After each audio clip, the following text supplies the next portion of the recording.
네, 당시에 긴박한 대통령실의 개입에 대해서 당시 수사관들이 느꼈던 외압에 관한 그런 녹취록입니다. 당시에 경북경찰청에게 수사관들이 정확하게 인계를 했는데 경북청에서도 인계를 받았다라고 했는데 나중에 수사 기록이 탈취되면서 거기에 대해서 인계를 못 받았다고 번복을 합니다. 그에 대해서 이 외압이 있다 이런 식의 내용이 있습니다. 박정훈 대변인께 묻겠습니다. 네. 이 통화 내역을 보면 당시 경북청에서는 해병대로부터 이 사건을 정확하게 이첩을 받았고 또 경찰은 적법하게 인계받았다로 볼 수 있습니까? 네, 그렇습니다.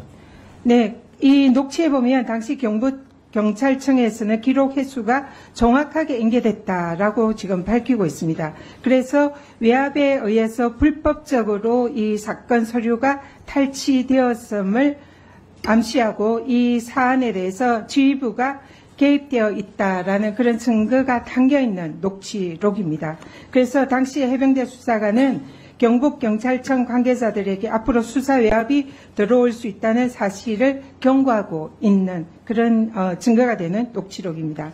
통화 다음 날 경북경찰청은 언론을 통해서 이 국방부가 이 사안을 회수를 요청해서 응했다라는 입장을 발표했습니다. 그런데 보시다시피 그 전후에 수많은 용산 대통령실 발에 수차례의 전화가 있었고 유재현 법무관리관의 통화도 있었고 그 과정에서 이 사건의 기록이 회수가 됐습니다. 그런데 이종섭 장관은 이 모든 것이 자신의 책임하에 이루어졌다 이렇게 얘기하고 있습니다. 그러면 왜 이 시간대에 대통령실이 그리고 대통령이 긴박하게 움직였는지 이 사안이 전혀 설명이 되지 않습니다. 그러면 또 다음 날 불법적인 기록 탈취가 있었는 그 다음 날 통화 녹취 파일을 들어보겠습니다. 읽어주세요, 그냥 녹취. 네, 이겁니다. 네. 팀장님. 여보세요? 예. 이거 너무한다 생각 안 하십니까? 저희가 범죄자 취급받으면서 지금 압수수색 당하고 있습니다. 사람이 죽었습니다. 사실 규명을 위해서 그 책임자 찾고 진실 밝히고 이게 뭐가 잘못했습니까? 왜 경북청에서는 왜 아무것도 안 하십니까? 왜 그러십니까? 진실 밝히는 게 잘못됐습니까? 아니 그거 잘못된 거 아닙니다, 수사관님. 근데 왜 우리가 압수수색 받고 이렇게 범죄자 취급을 받아야 합니까? 지지 않습니까? 그렇게 아닙니다, 진짜 수사관님. 저도 진짜 근데 수사관님 밝힐 건 밝혀줘야죠. 저희 수사단장님이 예, 형사입건 됐습니다. 휴대폰도 압수당하고 압책 다 들어오고 여기도 지금 동시 다 들어와 있는데 무슨 근거로 그 사건 기록이 그렇게 가야 되고 왜 경북청에서는 이첩받았다고 정당하게 말을 못하시고 뭐가 그렇게 무서운지를 잘 모르겠습니다. 이거 나중에 밝혀지면 어떻게 하시려고 그러는 겁니까?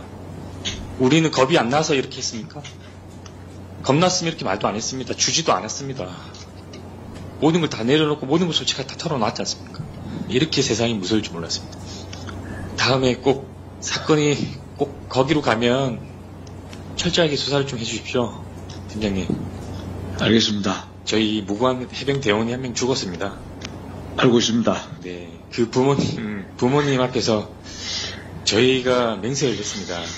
맹세코 사실관계를 정확하게 밝혀서 그 예방의 목적에 저희도 예방 못했다면 저희도 처벌받겠다고 했습니다. 감사합니다. 전화 주셔서 팀장님. 알겠습니다. 감사합니다. 팀장님. 저 해병대 906기입니다. 대선배인 거 알고 있습니다. 알겠습니다. 죄송합니다. 팀장님. 아닙니다. 네, 들어가십시오. 알겠습니다. 네, 표층.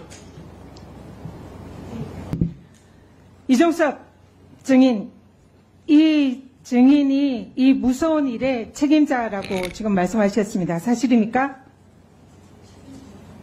제가 지금 이 외압이 기록 탈취와 그리고 이 사건에 가해진 이 모든 외압들이 이종섭 장관의 책임이냐는 거죠. 윤석열 대통령의 지시가 아닙니까? 예, 제가 거기에 대해서 예, 아니오만 답을 하십시오. 자료 회수 문제는 자료 회수 말고 제가 지시했던 수사에 대한 아니라는 구체적 취지입니까? 방법에서 수사하는 과정에서 그 과정의 일환으로 한 겁니다. 기록 제가 탈취의 구체적으로- 항명, 네, 됐습니다. 기록 탈취의 항명죄 수사에 눈물을 흘리며 미안해하는 경북경찰청 수사관의 눈물 섞인 호소 목소리 다 들으셨을 겁니다.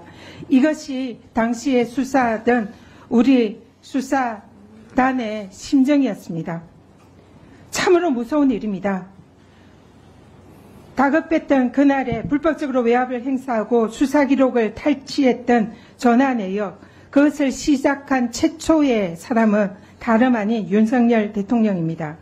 대통령이 불법적으로 외압을 행사하고 탈취에 관여한 것이라는 강력한 암시를 이 전화 기록과 이 병사들의 통화 내용에서 응변하고 있습니다. 만약에 사실이 맞다면 대통령이 외압을 행사한 직권 남용 등의 사유로, 불법적인 사유로 탄핵 사유가 될 수도 있는 어마무시한 일입니다. 그렇기 때문에 이 자리에 있는 모든 분들이 하나같이 진실을 거부하고 선서를 거부하고 위증을 하고 있다, 이렇게 저는 생각을 합니다.